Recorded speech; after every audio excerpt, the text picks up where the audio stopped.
Hello everyone, welcome back to the series with myself, Alison. I'm an astrologer and Gene Keys guide, and Katreni Maticce is a Gene Keys ambassador and human design analyst. So we've been on quite a journey. We've done 4 different podcasts looking at the wheel from a human design Gene Keys perspective. And at the last podcast, on the same day, this heron had left a feather on my walk. So we decided that today we would talk about one of the themes that's arisen around the transition from 40 to 59 in terms of the changing of an inner temple, which Katreni is going to talk more about. And the timing's absolutely perfect because in this past week, the sun has been transiting 59, which is part of the codon ring of union. So we're going to be looking at some of our experiences, contemplations around this transit, but also in the past. And then the sun has gone into the 40, which is all about surrender and divine will. So it does feel like our cosmic timing is perfect today. And what I'd like to do, we've never started this way, but I'd want to invite Katreni to read one of her spatial poems. And I know, Katreni, that you don't usually read them, but I'm just trusting that your voice is going to create some beautiful alchemy. And I think it will be apparent why I'd really love to begin this weaving and conversation with this beautiful poem. So welcome, Katreni.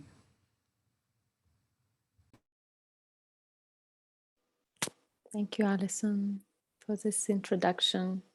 Indeed, it's very perfect timing with the 59 and 40. Thank you, everyone, for watching. I will read the poem. It's inspired by the 59 with its energies. It has no name. It's a pretty spatial and visual experience, but maybe through the audio it will arrive as well. We'll see.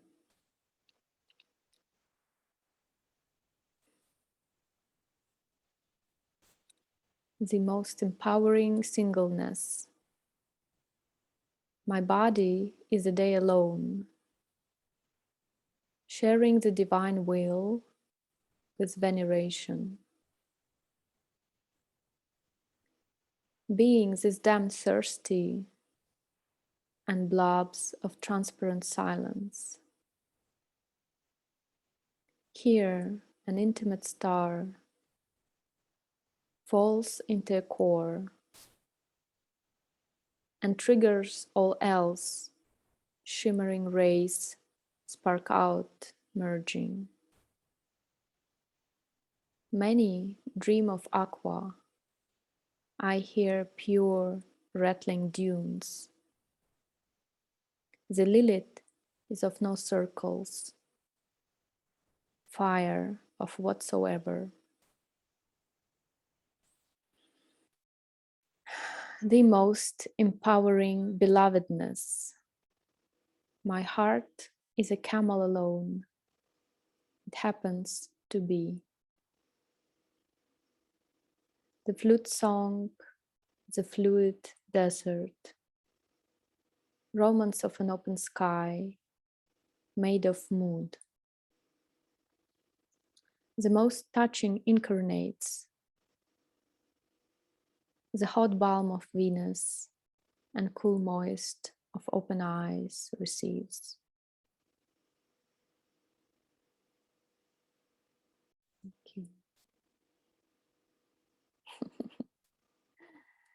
I don't know. It's pretty abstract with the audio. But when I close my eyes, I get inner visuals. So I don't know if everyone will get that, but those words are just so delicious, really. And 59 is my EQ. So it's one I'm really familiar with. I've worked so much with this gene key. It's caused me so many problems in my life, but it's also been the one that when I did break through was just amazing. And yeah, and your words just kind of summon so many of the feelings and experiences I've had around 59. So that's, for me, it's very magical. And yeah. So yeah, so where shall we begin? I mean, maybe we need to go back to the mandala and just begin with the kind of the framework of the mandala, and to show people watching like what we mean by the changing of the temple. Does that sound like a good place to you? Yeah. You wanted to say something about asked from the poem, or we want to unravel it from the mandala? Like, I do have things to say about the poem in terms, well, what I'd like, the poem took me to St Theresa of Avila, and this wonderful book called The Interior Castle. And Katreni tells me she's actually staying in a Spanish town that looks much like this at the moment. And this is about my experience of working to find that inner, what I would have called an inner temple. But there's so much in your words that it's like the beloved. Um, it's hard to put into words, but it's like your poem invoked St Theresa of Avila for me, which I've gone back to. And so I'd like to talk about that during our conversation, but I'm feeling that like a kind of structure might help to kind of set us all on the path of this is why we're talking about 40 in relation to 59. And then we can just flow with that. Is there anything you'd yeah. like to say about the poem? And Yeah, maybe I will touch some things when we share about our personal experience regarding that, and it feels good to touch the wheel and see where it will take us. This is one we're familiar with. We've been covering all of it during our meetings together, and I like this wheel because it shows where we are now in terms of transit, the elements. So we are now in the 40 here. It's codon ring of alchemy, 40, 64, 47, 6. So this is kind of a bundle before the autumn equinox of the 46. And we've been just now in the 59, 29, 4, and 7, the previous 4 weeks, with the codon ring of union. So we're kind of on the threshold, and we're inspired. I am inspired by this transition from 59 to 40, which open up something, and it's very important keys. I will show on the other illustration because they're the locks that are going to change. And the last thing to say that we're now in the transits with the element of water or abyss or the river. the inner trigram of all of this 8 weeks. And so there is unification going on through the ring of unity, of like cleaning our relationship with oneself, and clarity regarding what is unity and on what this unity is based, and the coloring of alchemy, which is going to continue alchemize us through some initiations in the 40 with the divine will. It's also the first sacred seal connected with the physical body and the Archangel Michael. And so it's pretty strong initiation that's happening usually during this time with the 40 gene key.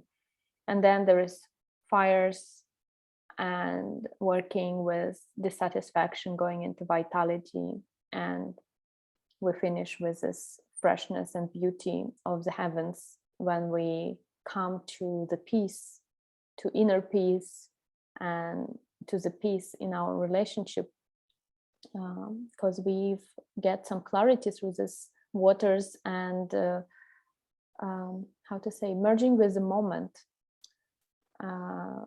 This double trigram of the 29 is about the river over river, and it's about how we deal with our half-heartedness and how we merge with the present moment.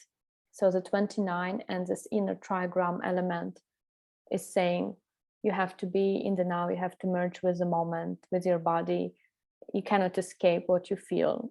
You have to deal with that, and you can deal with that only by going into the temple, into the body, and feeling it and allowing the alchemy, allowing to be unified.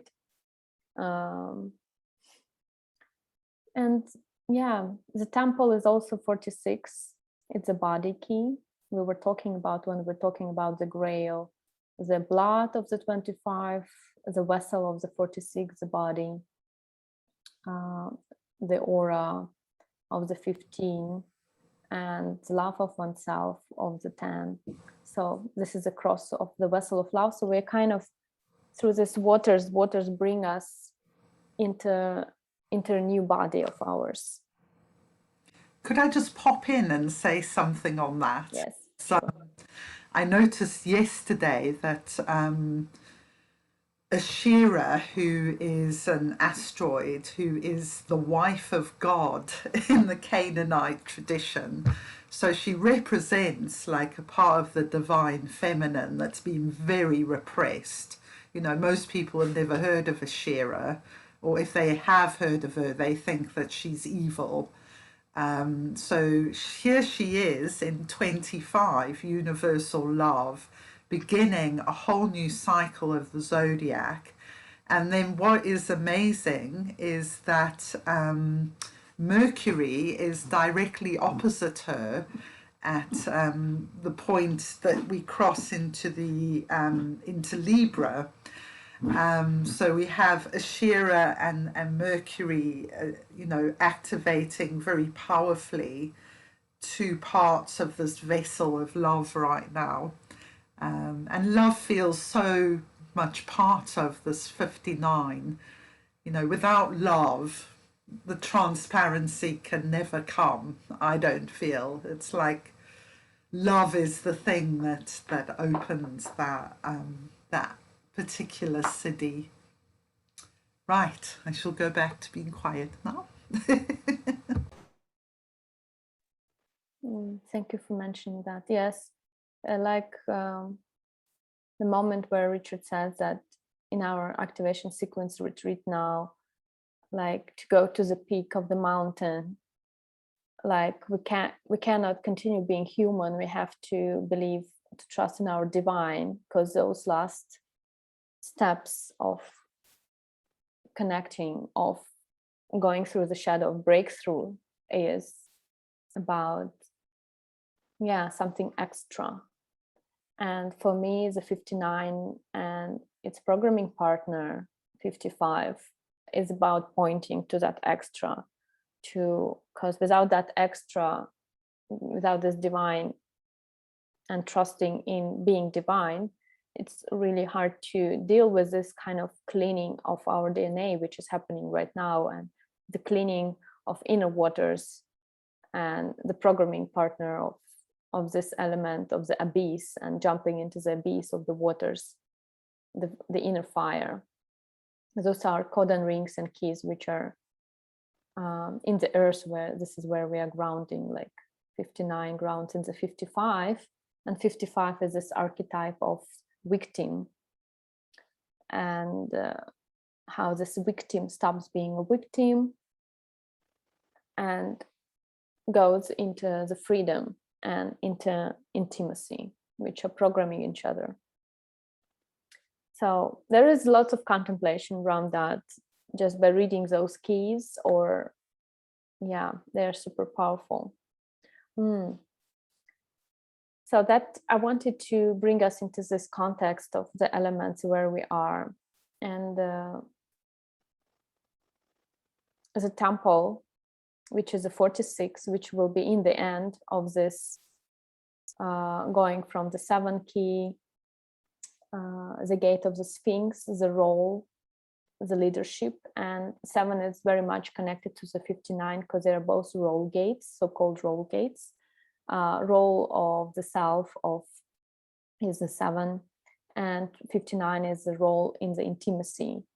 So when we have those keys, it's a special role we're playing, and those roles could be correct or they may not be correct. So it's a lot of dependent on those gates, gene keys, because they are representing some kind of role.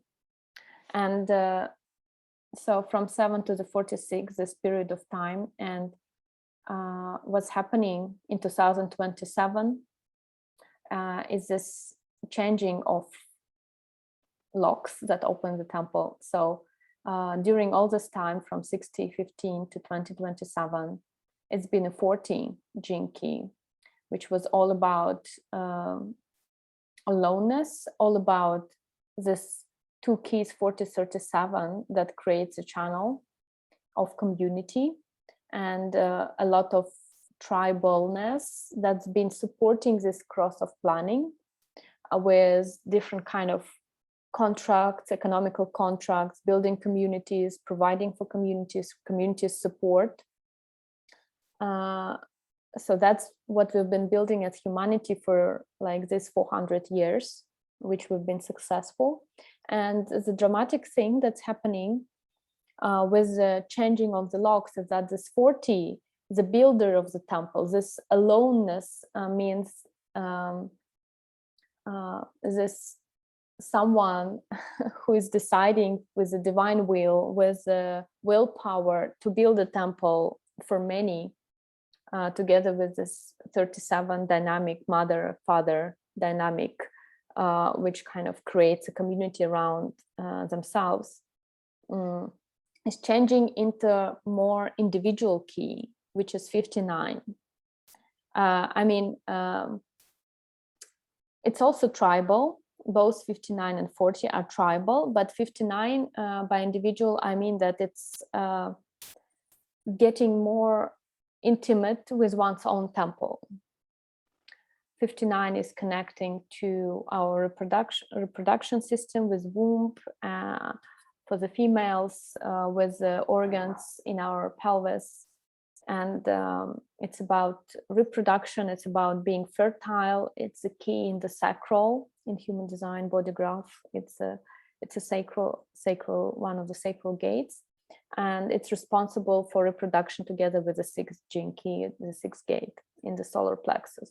So this is how we get pregnant, through this program of those keys, and are able to deliver a child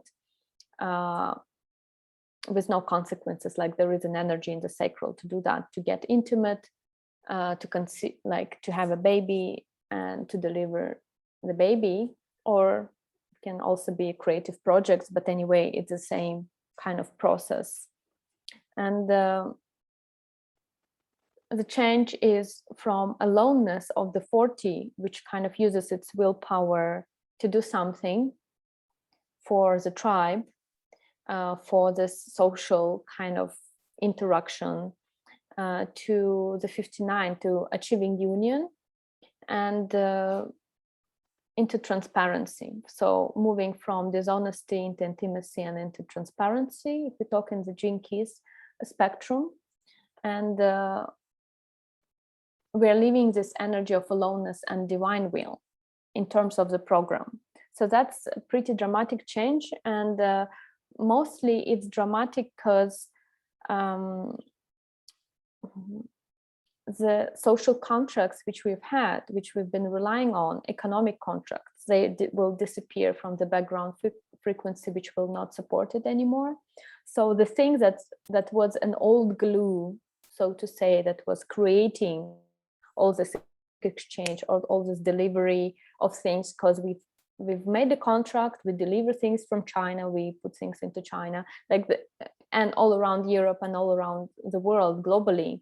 All is based on the 3740 because people have contracts, people kind of have papers, they trust, they sign, they exchange, they support. This is gonna disappear, and we're gonna go into the background frequency will change of how we deal with temple, how we deal with our collective body. We go into this intimacy with oneself and the cleaning out of all the stuff that's been untrue, that's been connected to the shadow frequency of dishonesty and victimhood. And it's already happening. We are kind of on a peak experience of this mutation, and it's going to accelerate towards 2027, and then it's going to interchange. So, yeah. And could I bring something yes, on yes. that? Mm-hmm. So, yeah, it's really fascinating. I also have North Node 59, South Node 55. No, sorry, other way around. North Node 55. And then my design nodes are the 37 and 40. And one of the really deep experiences I've had of 59 and 55, I guess, is through this fertility journey, because I have this 59-6 fertility channel, and on all the different charts I do, you know, the interactive, the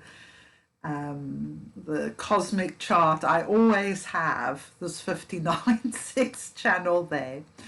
But I could not have a baby. But as you're talking, Katreni, I'm realizing because I couldn't have a baby, I did so much cleaning out through trying to have one of my ancestral line. So I came across a book that suggested like going through your female family history in terms of childbirth, and even that little thing. So just to give you an idea, on my dad's side, my grandmother nearly died giving birth to my dad, and he was a twin and the other twin died. So that was a huge kind of trauma in the ancestral line.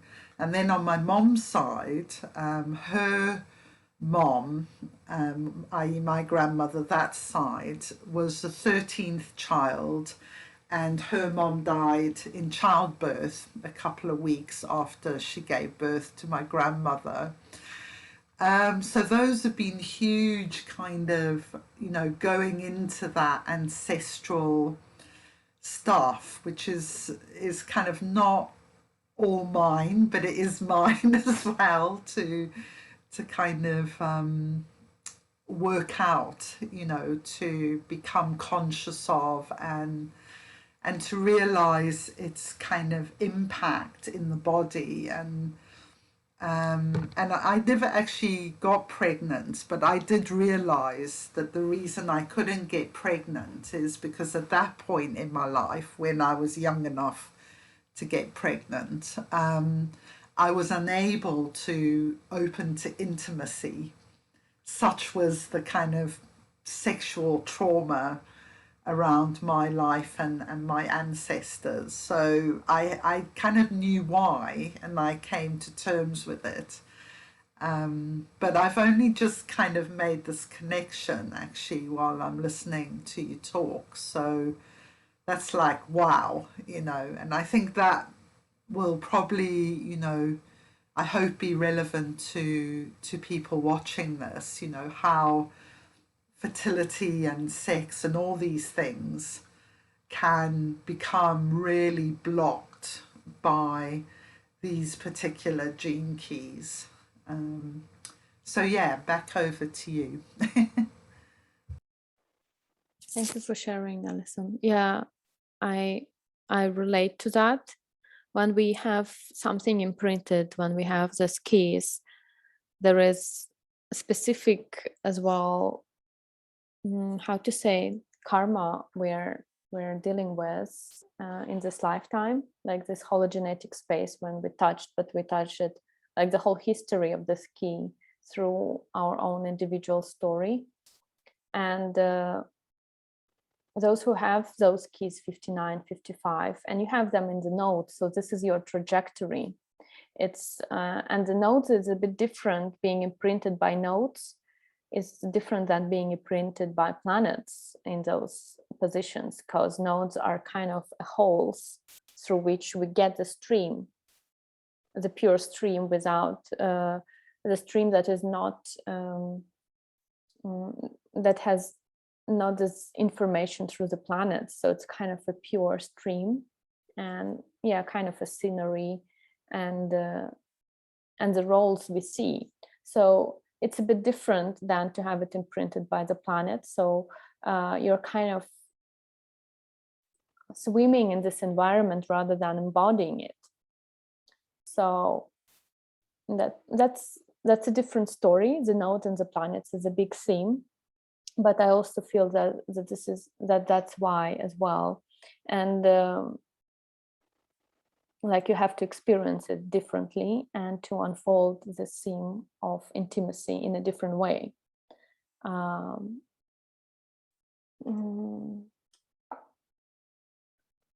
also the 59 in the south node is like where what you've already experienced in your previous life. So you're kind of moving towards the freedom, moving towards of working with victimhood towards freedom. And it's a bit different story. You're kind of grounding yourself on the 59, but your goal is a different kind of goal, more connected to our times, to this mutation and to what's coming, because 55 is all about that. It's about this freedom we're going to experience on a collective level through being cleaned within and without, and being completely washed and burned burned by the 40 as well, by the divine will of the 40. Yeah, I will just read what this slide says. So according to Human Design 2027, the nature of bonding and sexual relationship will change. Gate 37 themes of family and security will transition to the 55th gate of abundance, and its theme of expressing the emotional spirit. And 55 is an individual gate. So that's why it's a different couple. 59, 55 is a different couple than 40, 37. Because 55 is deeply about individual spirit and emotions, individual emotions. Leaving behind a tribal age and entering into a very individualistic age as we move into the next global cycle, the cross of the sleeping phoenix. And this is an imprint of the cross of the sleeping phoenix. So we could see 55, 59, and the cross 34, 20. And we could see them in the body graph. So we're going to have this manifesting generator, which is also very, very individual frequency. And we have 59 and 55 here. And what we are leaving is a cross of planning, which is 69 and 3740, which has, and still a little bit now as well, about skills and focus on skills, on details, science, which jumped during this 400 years like enormously, like doing this gigantic kind of steps into the microcosm and the cosmos in general. And yeah, and this tribal, emotional, social connection and interaction. So this kind of picture gonna shift into this kind of picture. It's very, very different energies. It's different centers that are defined. It's not anymore about support. It's more and more about empowering that's happening. And we could have this taste of empowering during this transits of 59, 55. I guess we all experienced it. So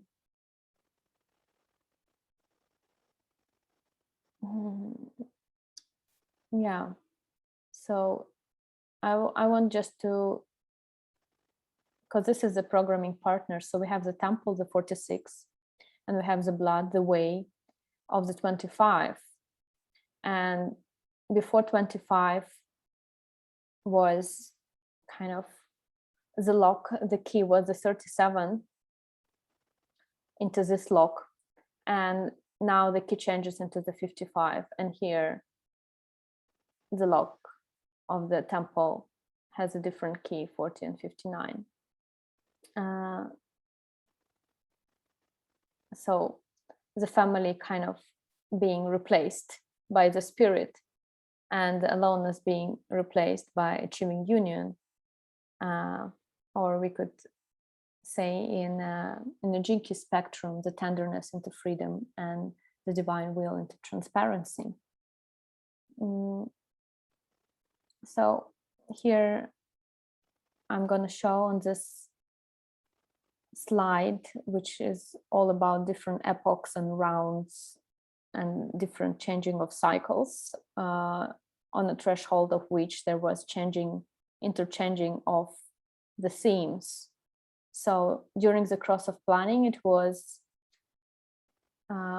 those keys, 37, 49, and 16, the cross of planning, and also the cross of Maya, 61, 62, 32, 42. And in 2027, we can see that starts a new epoch. From 2027, a new time towards 2438.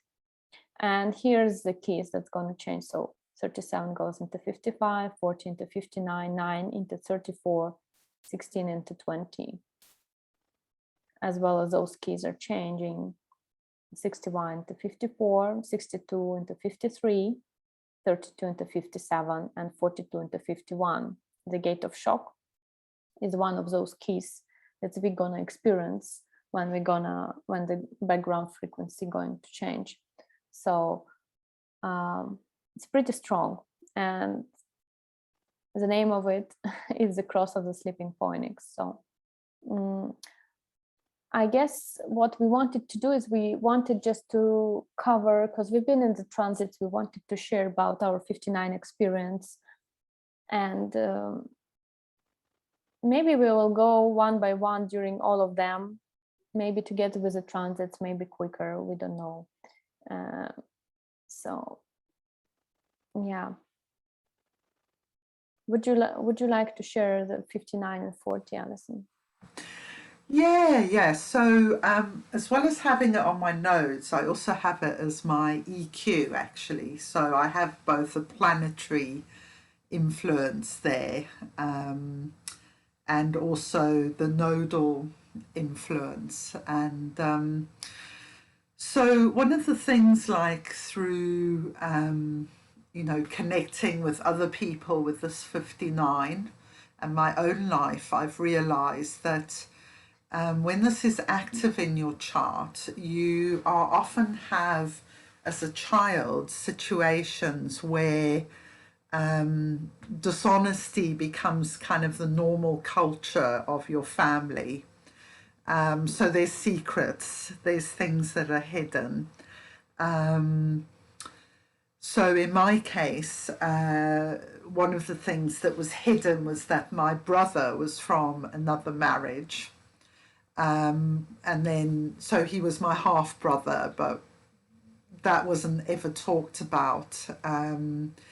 You know, I mentioned my dad's twin dying. Well, that was something never talked about in his family. So, and I also grew up in South Africa, which was a very repressive regime under apartheid. So, just to give you one example on the cultural level, when I was at school, they could listen in on what teachers were talking about through a microphone system, and any teacher who talked about South African politics could be sacked basically. So there was no talk about politics, no talk about apartheid. There was a media blackout, and there was a real threat of violence if you broke those silences. You know, people did, and they were murdered by the police and the army. So I grew up in this kind of situation where it was really hard to be honest. My parents were very religious as well. So it's taken years and years. You know, I always feel like the creator has a sense of humor, because I'm an astrologer, which was a no-no. You know, I have sexuality flowing all over the place, you know, gender fluidity or bisexuality, as it could be called. Again, that was something you couldn't discuss. So there's so many things that I felt I couldn't talk about. And even, you know, I've just, you know, been having this experience the last few years of realizing how many things I hadn't allowed myself to be transparent about. So it's a huge kind of thing, really, because any relationship you enter into and you have all this dishonesty going on, and the dishonesty for me, there was two things driving it. One of them is fear of being found out, you know, and being exiled from the tribe. That's a massive, I think, driver behind the dishonesty. But there was also another kind of thrill of dishonesty, like maybe a spy would get, you know, of kind of living a double life or having affairs, that kind of, you know, I wouldn't do that now, but that's what I was like when I was young. And I see that as an expression of this 59 dishonesty at play. So, you know, all in all, it can wreak absolute havoc on your life, this gene key, when you're in the shadow of it. And I think it's like a huge bridge to cross, because it's about trusting people. And if you have been brought up not to trust people, and your whole culture is around not trusting other people, it's like you have to break open. And I guess this is where the freedom comes, because once you start breaking open these cultural crap, basically, that's being kind of piled on top of us, then you start to realize that you can trust people. And actually, it's you creating, your behaviors are creating the problems in your relationship. So if the foundation is trust from the beginning, then you're on a good foundation. And so it's also all to do with attachment to our mother, because if we don't have that primal trust, which we first develop with our mother, it's very hard for us then consequently to have that with other human beings. So there's massive issues here, you know. But it's really worth, I think, persevering. And you know, for one thing that was huge for me was around learning that following the sexual desire, which is a desire for union and closeness, but following the sexual desire wasn't working. And I kind of had this realization that the sexual desire was actually trying to call me to something much deeper, which was soul union with the beloved, with the creator. And I did find that, you know, I've had moments of that ecstatic state, and once I kind of had that realization and I stopped following that sexual desire, it kind of just stopped. You know, so yeah, so my life is so much calmer now. You know, I'm not got all these, like, I'm attracted to a man there and a woman there. And, you know, but it was all attraction to parts of myself, really, that I see that now. You know, what I was seeing in these other people were awakening parts of my own soul. So at the end, I'm going to read a beautiful piece from the Interior Castle by St Theresa of Avila. And you can see my book here is, you know, it's almost falling apart. You know, it was like, you know, every time I was like falling into the shadow of dishonesty, I was picking this book up. It really helped me. I'm not saying it will help everyone, but uh, yeah, it is like a spiritual guide to, I feel, how to kind of traverse the rocky waters of this 59th gene key.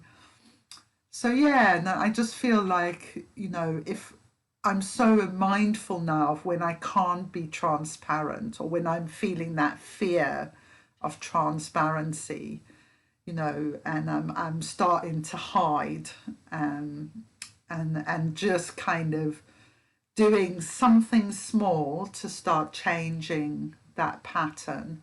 And I think, like Richard says, the first step is honesty with yourself. You know, you don't have to go and tell your partner or whoever all the shit going on in your head, you know. It's really about being honest with yourself and understanding what is going on in that process. And I think forgiving yourself as well. And, you know, yeah. So, yeah. So, how do you experience this, Katreni?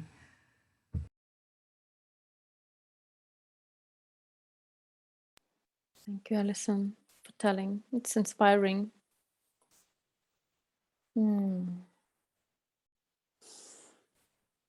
59. I've noticed during the transit this kind of sparkling sexuality, and that it's such a profound energy. It goes through this motor and it kind of moves people around me. I mean, in my experience, moved people to connect, but then I noticed there is this rejection happening because the movement is based on the unconscious victim, unconscious separation, unconscious wounding that wants a union and uses the other person to achieve this union. And I'm very acute to that as a projector. Like, I want tantric experience. I want transparent, where I don't need something from the other person, and we could share then this mystical inner temple together. And then whatever things happen, they happen or not. There is no difference. But this movement of desire, or actually half-heartedness or unease, this is what 59 is made out. It's made of these two elements of, in the shadow frequency, of this half-heartedness, where the person moved by desire or by sexual, like, unease is not being able to connect with its own body, but it already wants my body, for example. And the female body and the female frequency is very acute to that. Like the male frequency is not connected to the moment, to the body, but it already wants something from me.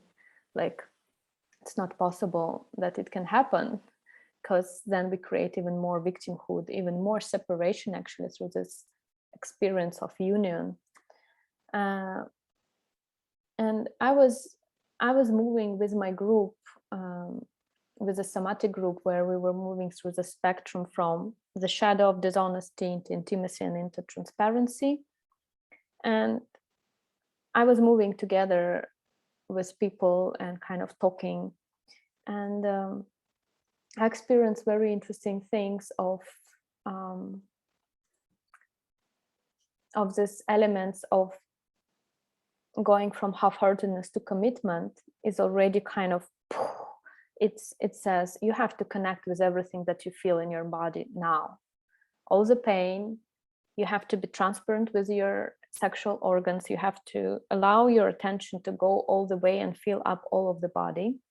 So there is no shyness, there is no kind of non-accepting the present body, the present moment of the body.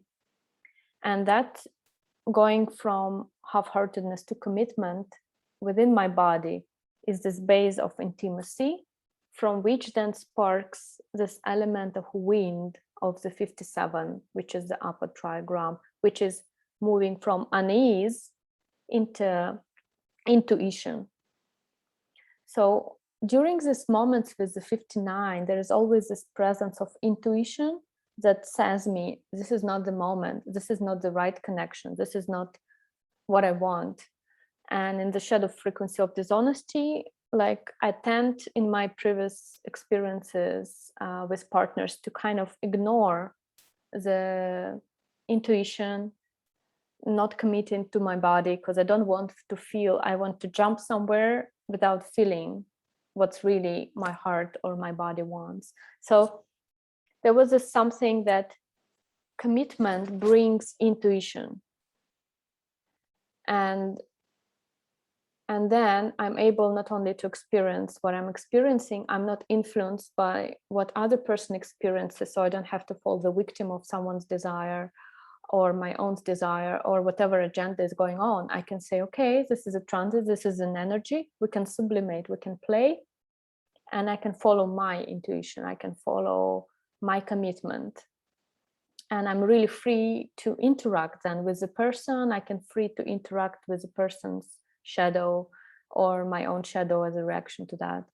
So at some peak moment of this intimacy, I was playing with the visual field. Something changed in my eyes when I was looking at space and moving. It's like every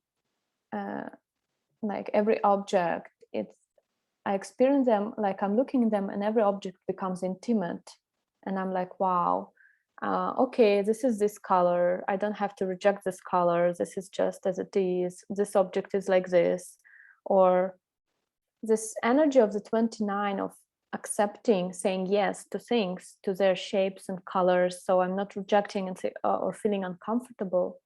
And suddenly, like the whole room, like my eyes become really calm and like accepting, and all objects become so intimate, and I want to touch them. I want to touch the dust.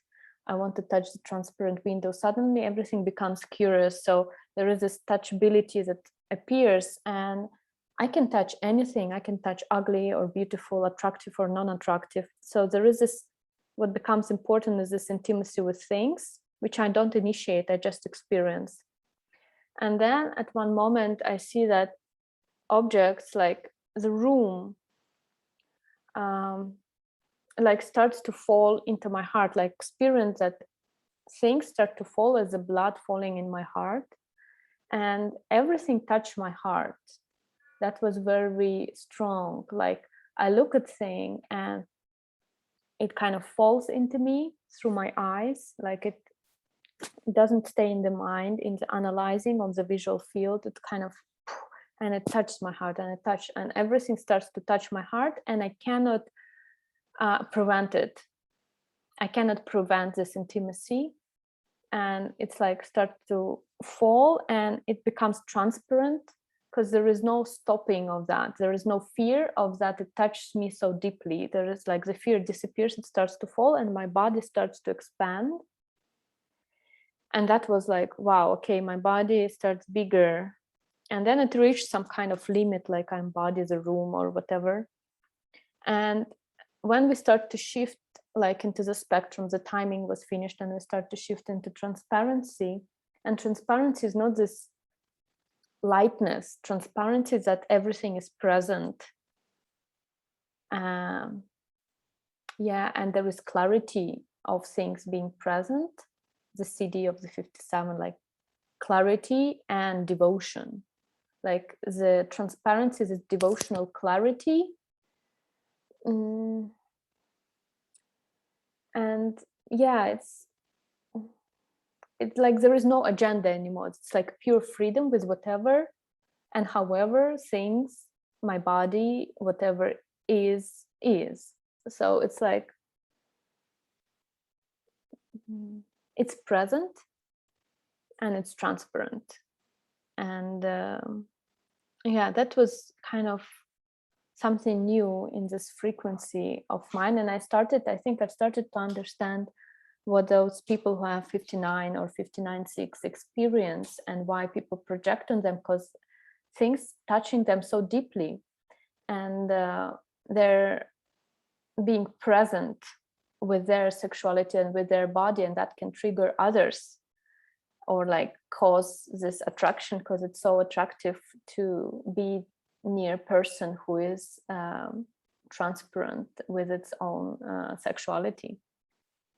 And I'm like, okay, I think I'm starting to next time I will encounter this person with this channel, I will just sit together with him in this temple, or with her and with my temple, and will not kind of succumb to fear, but rather accept what it's showing me, this energy. And for me, that was something. I have an open solar plexus, I'm a projector, I amplify this, but now I feel like I can transmute it and I can be with it. And yeah, it's a lot of beauty with this 59, 55 that brought to me. I understand that I'm not anymore a victim of like sexual desire, of my own sexual desire, of the transits that put sexual desire in my body or someone else. I'm like, okay, I'm gonna play with that. So that was beautiful. That's what my experience. And this experience, the chemistry of this experience, somatic experience, was just contemplating it in movement and poses, brought this poem I read in the beginning. So it was a lot inspired by that. Thank you. Yeah, there's so many things to say also about this 4059, but I would like to hear your inspirations, or where would you suggest us to move? Oh, well, that was just beautiful, really beautiful. Like I feel all of that, and it felt like healing, just being in the presence of your words. I just feel like relaxation and this this kind of transparency. And yeah, it's interesting because Venus and Vesta, the priestess, are in 57 at the moment. So I'm wondering if that's kind of enhancing, when you were talking about committing to your body, committing to your feelings, and that is full embodiment. That's commitment to your life, of who you are right now. And I don't think there's anything more powerful than that, really. As soon as you've done that, there's nothing else to do, really, is there, apart from just enjoy swimming in rivers and climbing mountains. And yeah, it's like game over in a way. Like happiness is right here. Yeah, so it's interesting as well to me, like you said, oh, I'd really like to sit with someone in this field, and then here we are like doing that, and it feels like, yeah, it just feels beautiful, really, that who we are as humans is so beautiful and so vast. And it feels like we haven't even started discovering all this magic about ourselves. Yeah. So yeah, I'm kind of complete with what I'd like to say, I think. Apart from, I'd like to read this passage from the interior castle. And I'm just looking at the time, and we are actually coming up to an hour and a half. It's just disappeared. Vroom. Yeah. So yeah. So I'll invite you, Katreni, to kind of say any final things you'd like to say, and then I'll give us a closing from Mirabai Starr, who is the translator of this version of the interior castle by St Theresa of Avila. Back to you. Thank you, Alison. I'm waiting for this piece. I'm a fan of her. As also Julian of Norwich and all the ecstatics that go beyond conventional, go with their romantic spirit of the 55, and which is very mutative, which is nothing like been before. It's very empowering. I kind of, there was a path that continued during this contemplation and shift into the 40 and 59, and that my experiences and there was something curious I wanted to mention. Maybe I will share pictures together with that. Let's see.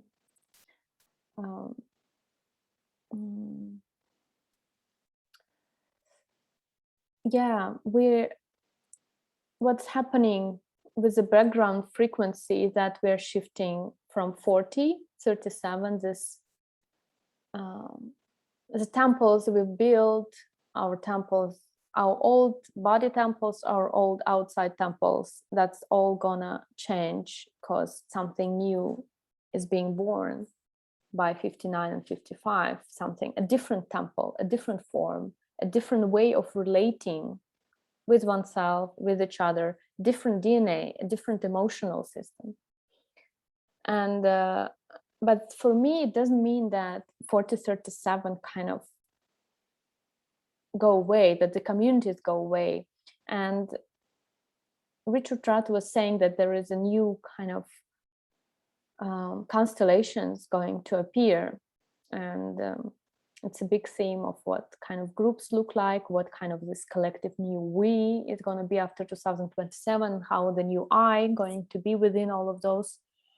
And in the 59 in particular, he said that it's going to be this ecstatic communion and different kind of constellations, partnerships or trios or 5 people, pentas, or big groups of people. So there are all kind of connections going to be possible and emerge when the fear going to be erased and the victimhood from our DNA lineage going to be cleaned out.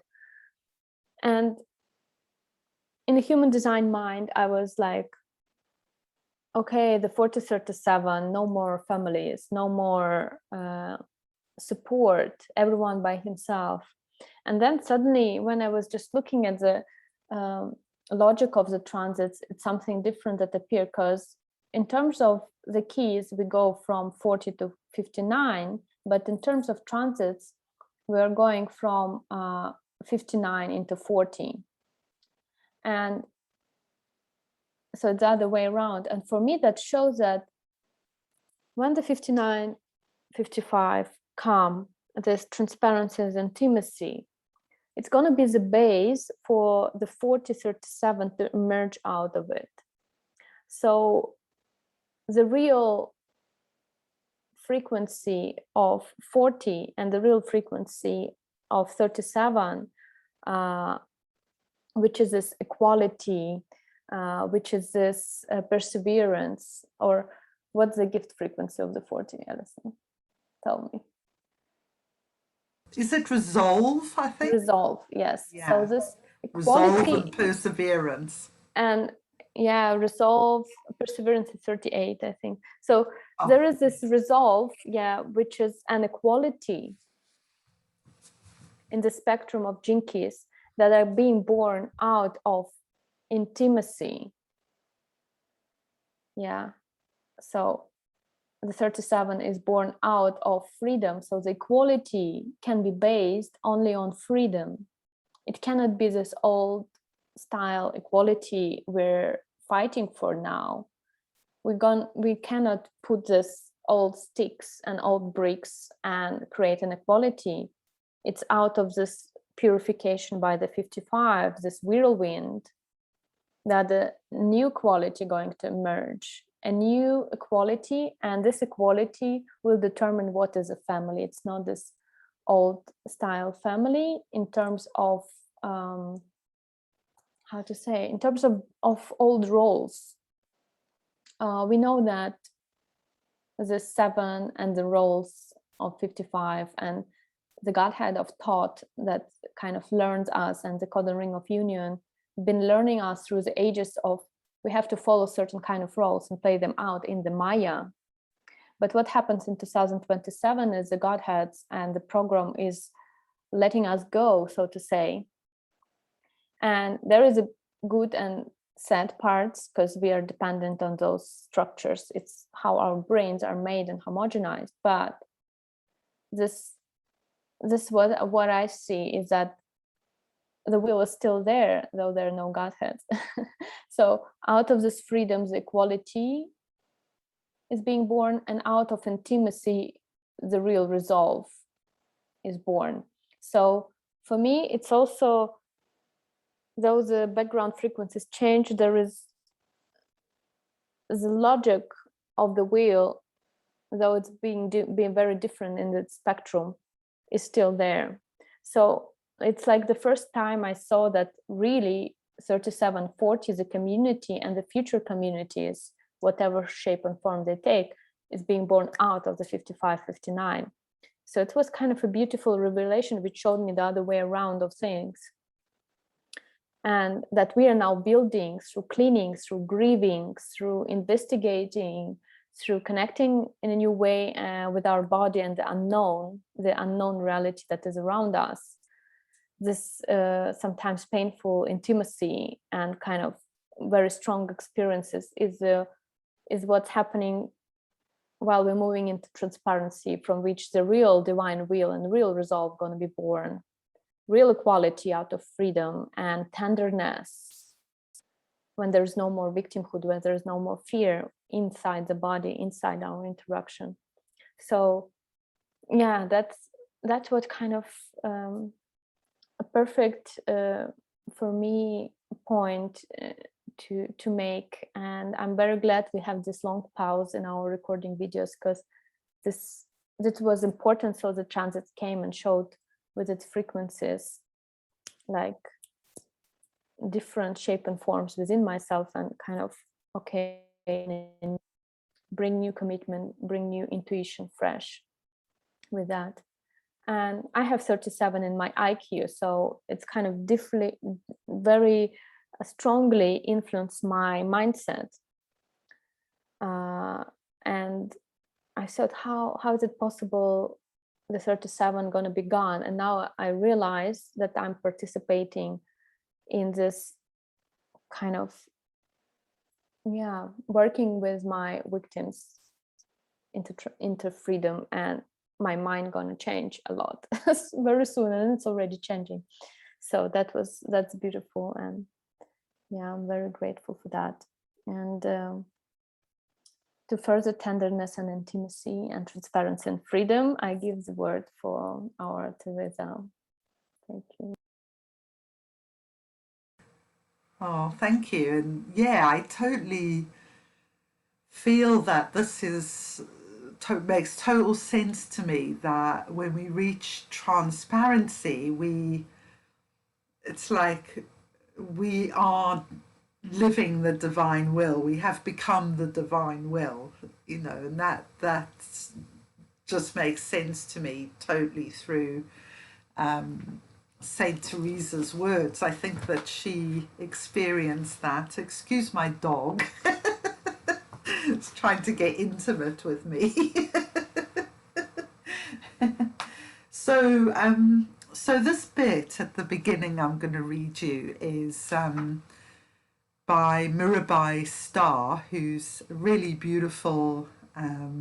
She's translated quite a lot of sacred texts, and I think she's also translated St John of the Cross, who was alive in the same place at the same time as St Theresa of Avila. They knew each other very well. So she wrote this introduction. So it's a couple of pages, so close your eyes and relax. The calling. There is a secret place, a radiant sanctuary, as real as your own kitchen, more real than that, constructed of the purest elements, overflowing with the 10,000 beautiful things, worlds within worlds, forests, rivers, velvet coverlets thrown over feather beds, fountains bubbling beneath a canopy of stars, bountiful forests, universal libraries, a wine cellar offering an intoxication so sweet you will never be sober again, a clarity so complete you will never again forget. This magnificent refuge is inside you. Enter, shatter the darkness that shrouds the doorway. Step around the poisonous vipers that slither at your feet, attempting to throw you off your course. Be bold, be humble. Put away the incense and forget the incantations they taught you. Ask no permissions from the authorities. Slip away, close your eyes and follow your breath to the still place that leads to the invisible path that leads you home. Listen softly. The one you love is calling. Listen. At first you will only hear traces of his voice. Love letters he drops for you in hiding places.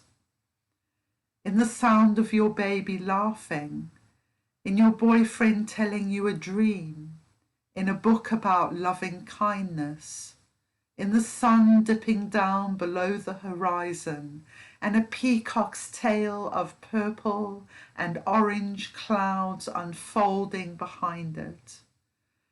In the nameless sorrow that fills your heart when you wake in the night and remember that the world has gone to war and you are powerless to break up the fight.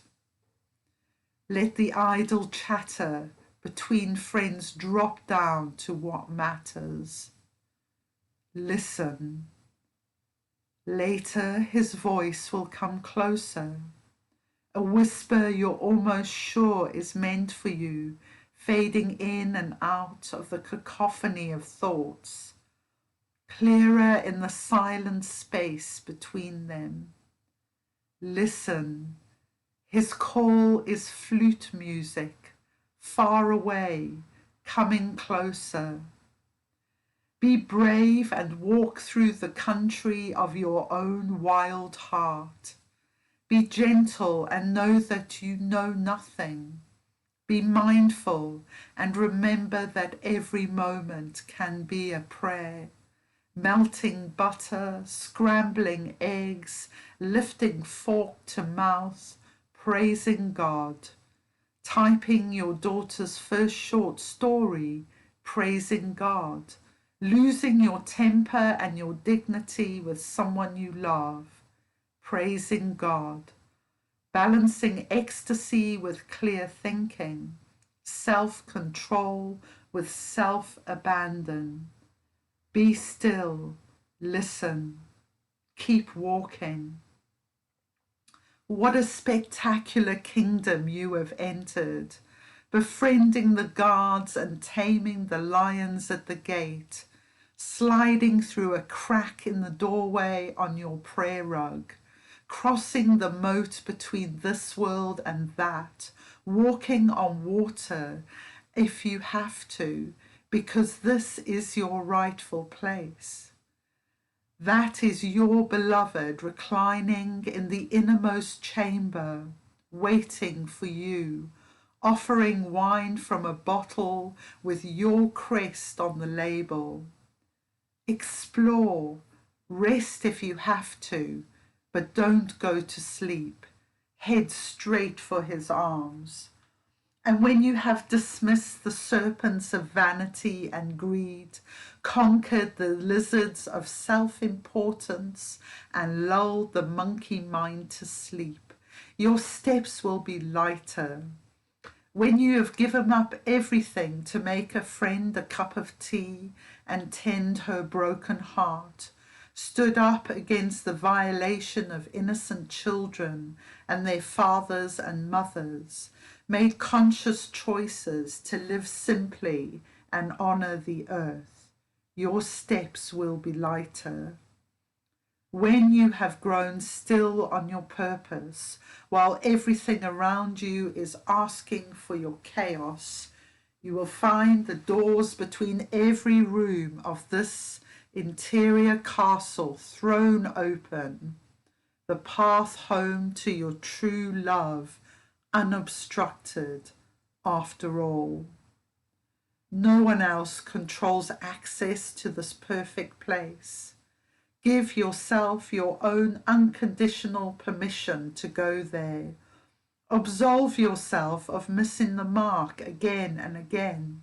Believe the incredible truth that the beloved has chosen for his dwelling place, the core of your own being, because that is the single most beautiful place in all of creation. Waste no time. Enter the center of your soul.